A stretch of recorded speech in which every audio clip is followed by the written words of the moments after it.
Are you worried about the delay in the delivery of your remittances? Jamono Money Transfer is your only solution with more than 9 years experience in remittances services. It's accessible, reliable, affordable, and convenient. Jamono Money Transfer is affiliated with Ajay Guaranteed Trust Bank Limited, Mega Bank, Apps, Reliance Bank, and many others. You can send and receive your monies from friends and families both home and abroad through Jamono branches at various strategic locations in the country with high standard customer service. Please walk into any nearest Jamono branch for efficient and timely service delivery. For more information, you can visit its headquarters at Bursabi, right opposite AfriMed International Hospital, or call on the following numbers: +220-3103-050, +220-3103-051, or +220-3755-522.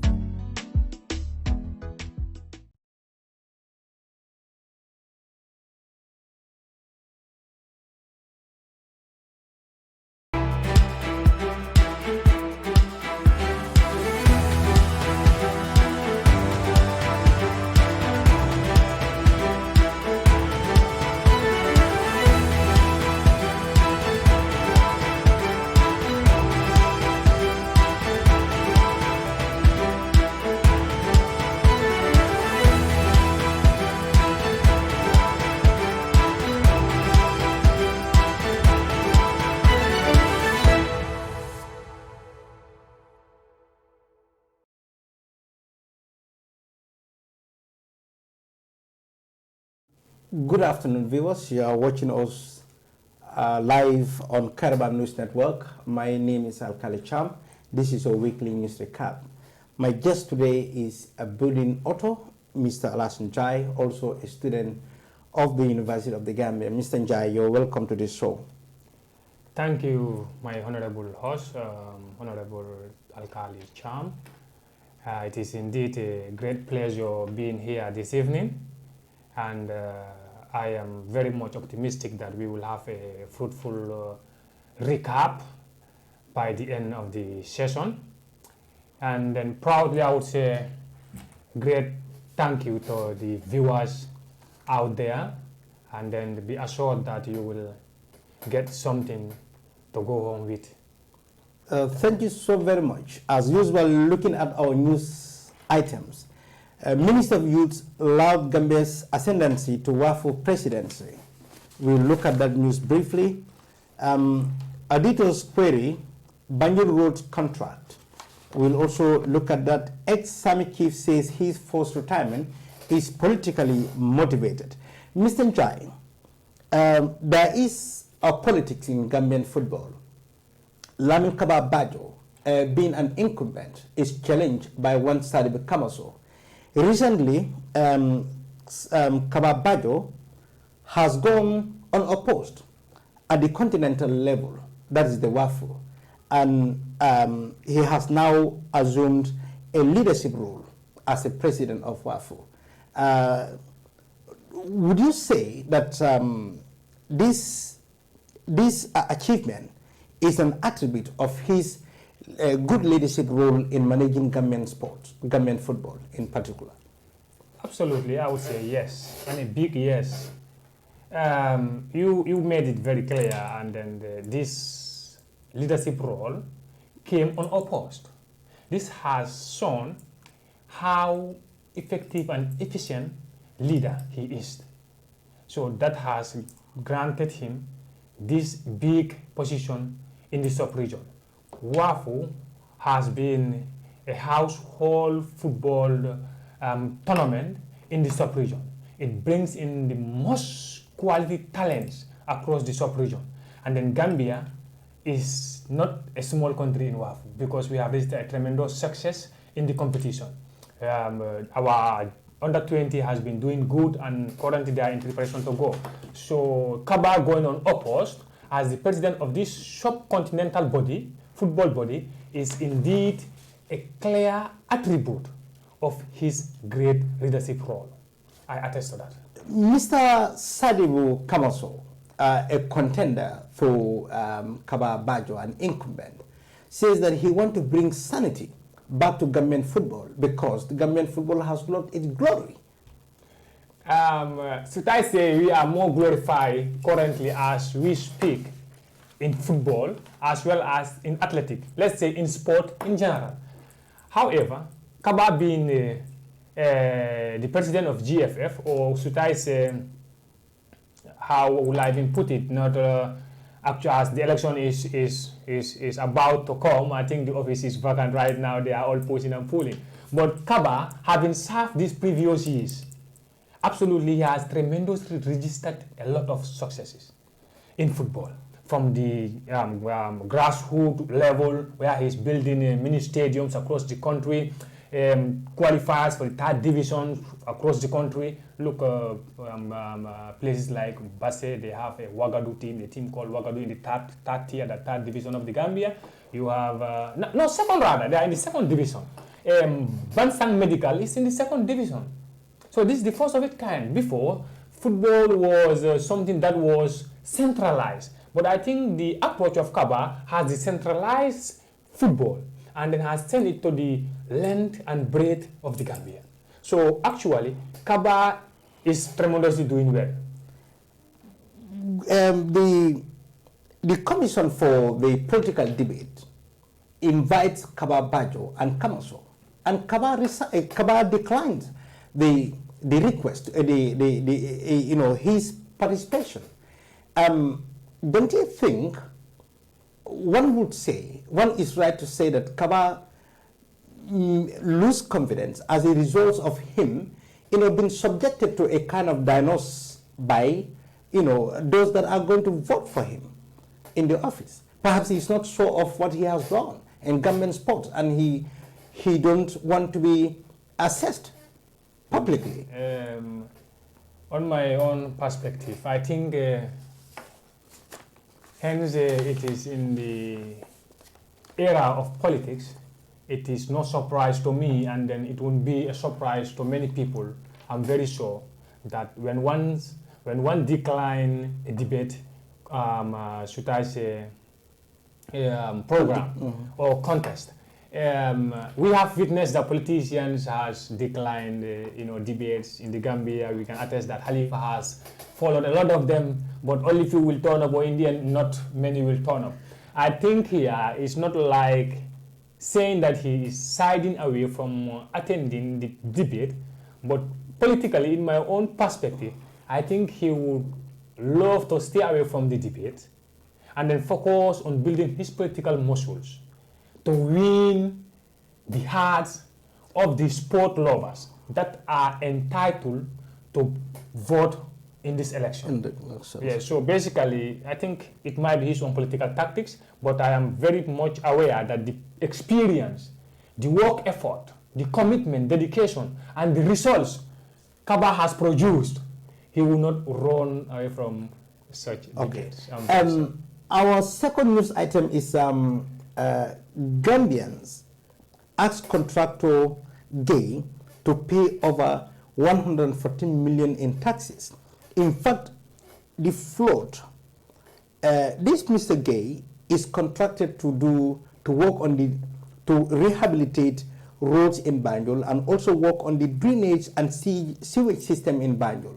But then people, the citizenry, were outrageous over the award of the contract. In fact, they even questioned the legality of this contract. And then the flood in Banjul is associated with a bad work that is done in Banjul. Yes, this flood has affected a lot of people, and most badly the capital city of the Gambia, that's Banjul. There was water everywhere, in and out in most of the buildings, the roads as well. I think the drainage system is absolutely not up to standard, and then probably it was poorly constructed and poorly planned, and I would love the government to query about the award of the contract, because I am made to understand that the mayoress has complained that he has not seen the award documents. How does it happen? Was there due processes followed or not? And then in return, I also was made to know that even Gay himself attests that the president was not aware of the award. Okay. So I don't understand how it happens, what process it has undergone, but I think there should be due process to be followed to find out, to dig on how this contract was awarded. And then, if the fault is basically related to the poor construction of the drainage system, I think it is a case that needs to be well dealt with. Okay. Yes. Thank you so very much, Mr. Jai. That brings us to the end of the first phase of the discussion, that is in the news recap. Now we center on you as an author. What motivated you to take up writing as a field? Yes, it's a very beautiful question, and I would love to give my version of the story. Born and grown up in the village, I have been a bookworm. I have been reading a lot, read newspapers, read books, read past papers, read signboards. Almost, I read everything that I come across with, but I was never intending to be a writer. All I loved at the time was sport, football. But when the inspiration came, I have to write. Because during my school days, as I told you, I was reading, always, I realized that writing has become a problem for my colleagues. And then, at extent, I realized that writing has become a problem for even teachers. So, I said, wow, what is this monster who is writing? Then I think a lot about how to communicate to people. I said, yes, I have to write, and I have to make sure I communicate to people. Because some people find it difficult to handle the pain, to express their opinions. They struggle. Hey, even to write for your own interest, people struggle over it.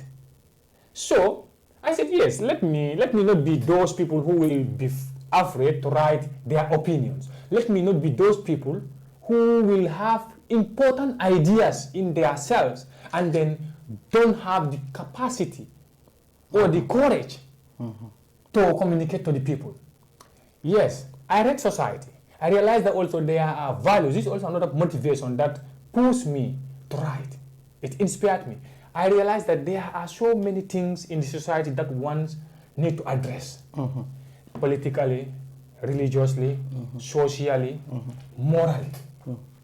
So these are things that need to be addressed, but people are not speaking, people are not writing.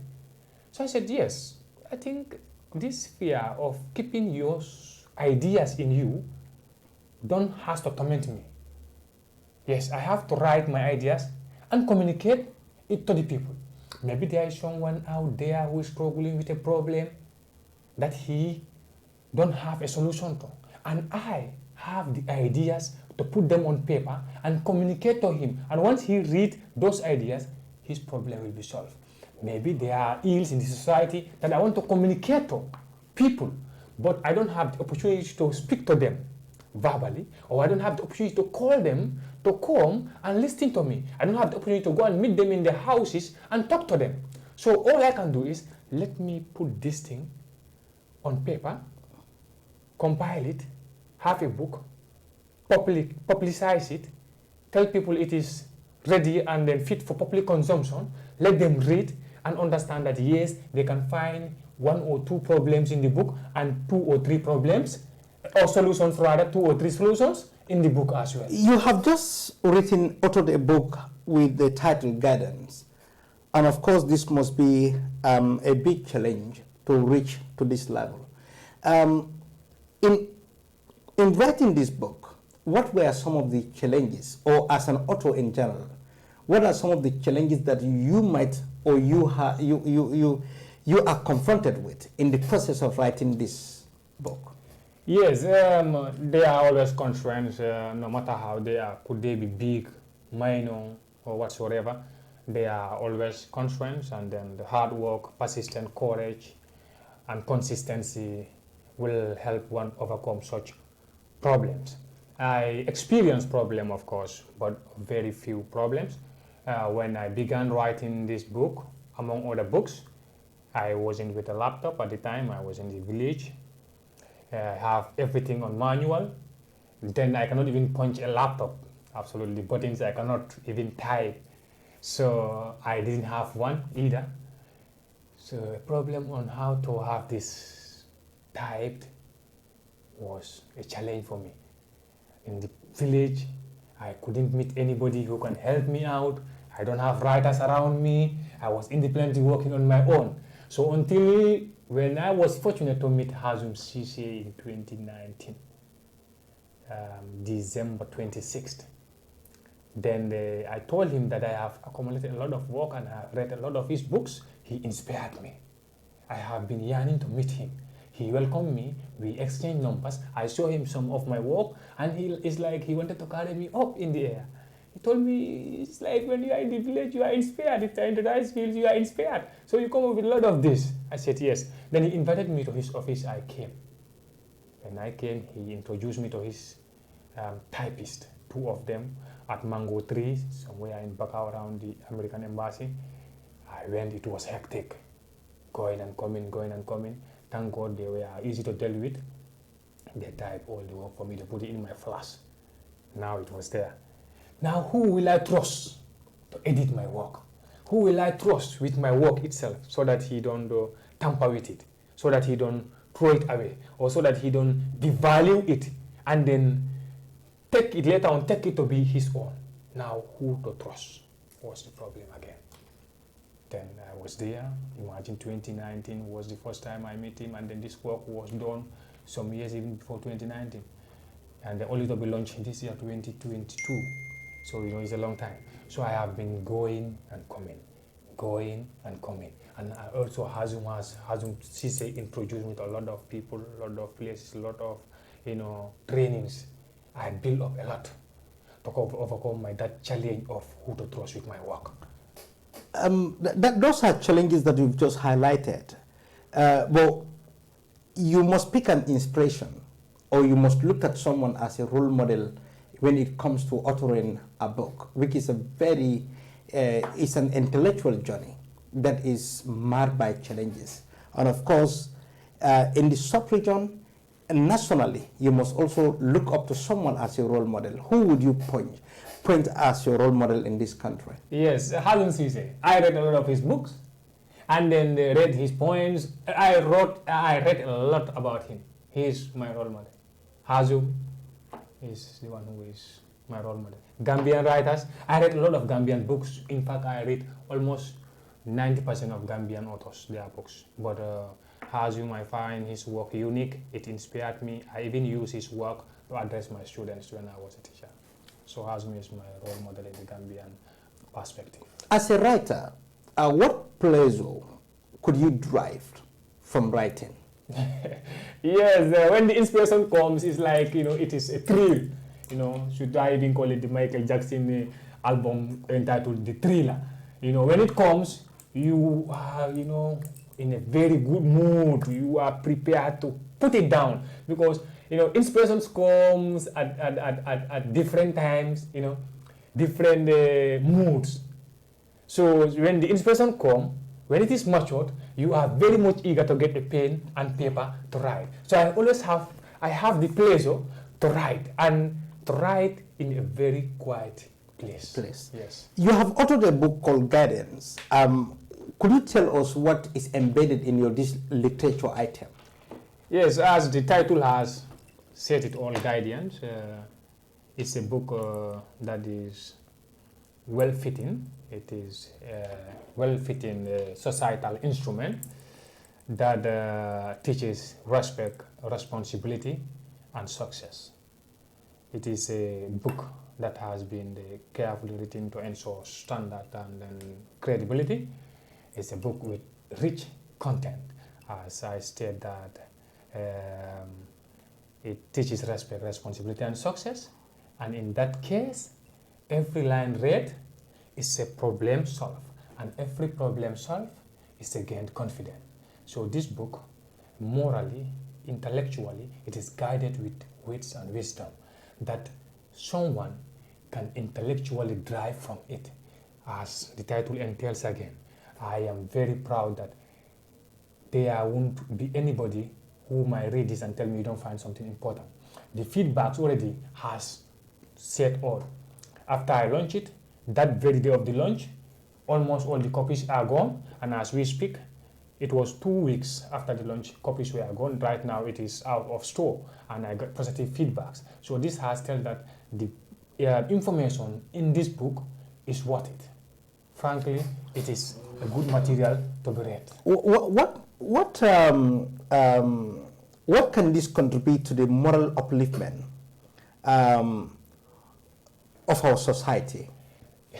It's like you have even gone through my book as the guardian. You know, morally there are very wonderful poems that can guide individual to a right path in the society. There is this poem called "Be Careful, My Sister." This one talks about how the girl child changes in attitudes, okay? How they changes in response, reaction, and other perspective of life towards their parents, towards the society, towards themselves. Have you seen? So, rationally, if one would come across that point and you are in a point of going in the wrong direction, absolutely, it can correct you. It can morally guide you. Okay. This point, among others, are there that can impact a positive life in an individual. Another one is there that is called the breadwinner. Here, it is encouraging an individual to work hard. No matter how life goes, you keep on working. Okay, you don't steal, you don't lie, you don't do something wrong to earn a living. As it stated that I am a right tracker. I thank God that I am not an ill-gotten wealth maker. You know, these are lines I'm quoting from the poem. So in this case, if one come across this, I am very much confident that it will have a very big moral impact on you. And then there is another poem that is called "Welcome Home, Brothers." And this one talks about adulthood, like initiates. When you are young, you are circumcised. Okay, you are introduced to the norms and values of the society. You are prepared to take responsibility. You know, in the books, that's where they teach you all that you should be doing when you are back home, because now you are ordained to be a man. So this poem also will tell you that yes, once you are an adult, you should take responsibility. It's a rich material also that can positively, socially impact the attitude of individuals. What advice would you have for the young writers that are also looking up to you as a role model, because you've succeeded in the field that you choose? Yes, I know they would love to hear from me. This is Malcolm who is talking to them outside there. I have a good number of them. They are really trying, hard working, you know, sharing their ideas and thoughts, and then getting guardianship from me. I would tell them to keep working hard. There are so many challenges, you know, life is filled with many ups and downs, twists and turns, but sometimes when we come across problems, we don't have to run away from them. Hence, it is your passion. I will tell them to read hard. The better they read, the better they can write. So let them not hesitate to produce their material for the public. This is a process. They don't need to write 1 or 2 poems and think that they are up there. They don't need to write 1 or 2 chapters and think that they are up there. Let them be focused. That's the principle of success. Let them be focused and work hard. This is what I always want to tell them. Focus, work hard, read. The better you read, the better you write. So the youths, the young writers, aspiring writers out there, focused, read hard. The more you read, the better you read, the better you understand, the better you write. You've just launched your book with Land. Do you have any individuals that came forward, an organization to support you in launching this intellectual piece? Yes, a lot of people want to ask how it went all about, because it is a very hard thing to do. I think it is also a very wonderful question, and I couldn't have concluded this show without mentioning some people, and you just came up with the question. there was no company that supported me outright. All I got support was from individuals that were close to me, my role models, friends, brothers, and then sisters. The rest I did it on my own. I have individuals like Ismaila Sise of Bansang Open Senior Secondary School. He did a very good job for me.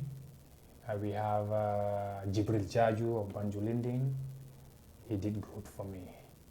Then you have my brothers in Nyanija. Nyanija really supported me. You have seen the whole how jam-packed it was. The whole of Nyanija came. They supported. They did a lot for me. I'm very glad. These are individual groups, not recognized or registered organizations. Okay. You have my brothers and sisters in the diaspora. One of them, Bakari Ba, is a very wonderful man.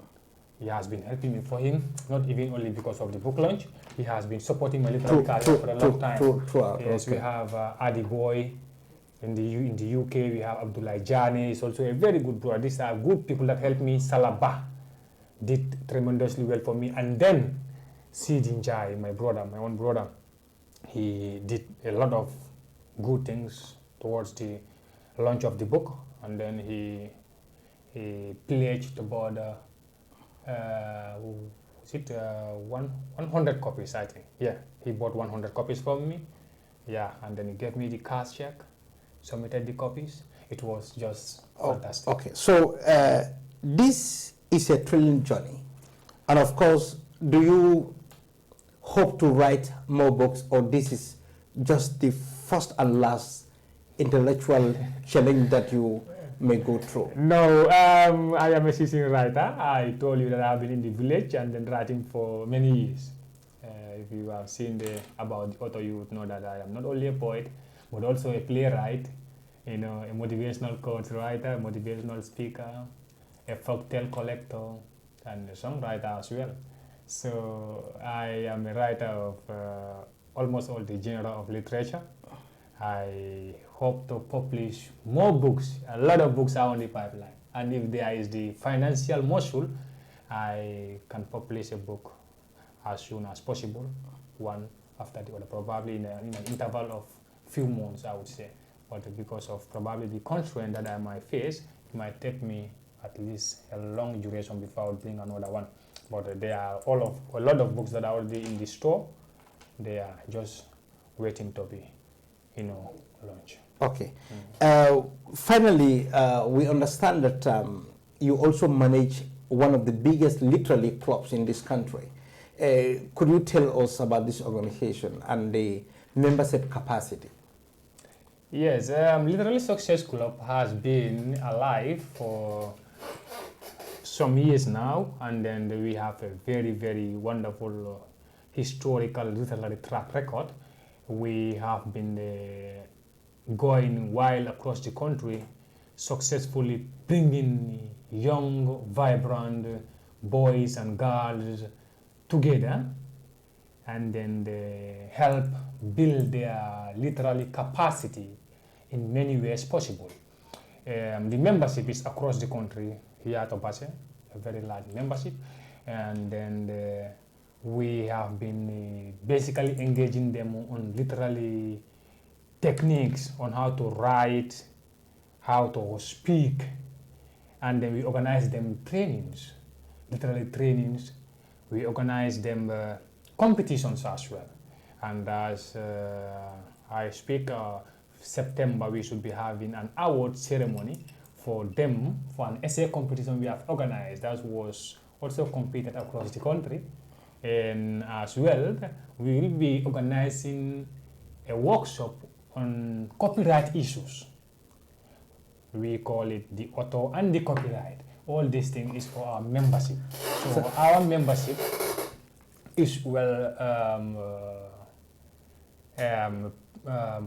It's across the country. Okay. Yes. Thank you so very much. That brings us to the end of the news recap. So, finally, what is your final statement on the show, Alassane Jai? Yeah, I would say thank you to Professor Mbalo for linking me with the Kairaba News Network, otherwise the news recap session we're having today. And then I would say thank you to you, my host, Mr.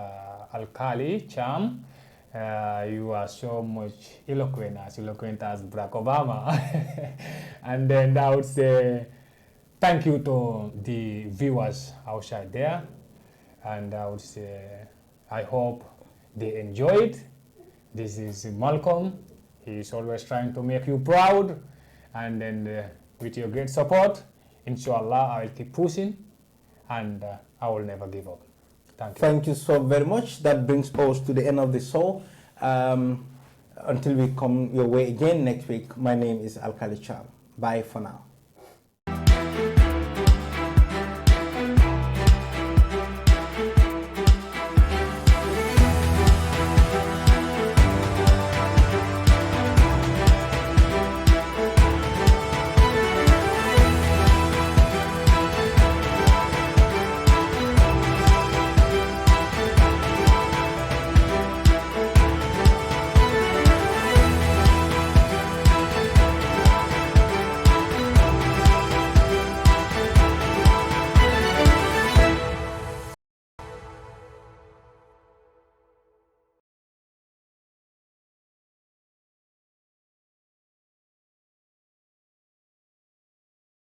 In the delivery of your remittances, Jamano Money Transfer is your only solution with more than 9 years experience in remittances services. It's accessible, reliable, affordable, and convenient. Jamano Money Transfer is affiliated with Ajay Guaranteed Trust Bank Limited, Mega Bank, Apps, Reliance Bank, and many others. You can send and receive your monies from friends and families both home and abroad through Jamano branches at various strategic locations in the country with high standard customer service. Please walk into any nearest Jamano branch for efficient and timely service delivery. For more information, you can visit its headquarters at Bursabi, right opposite Afrimed International Hospital, or call on the following numbers: +220 3103 050, +220 3103 051, or +220 3755 522.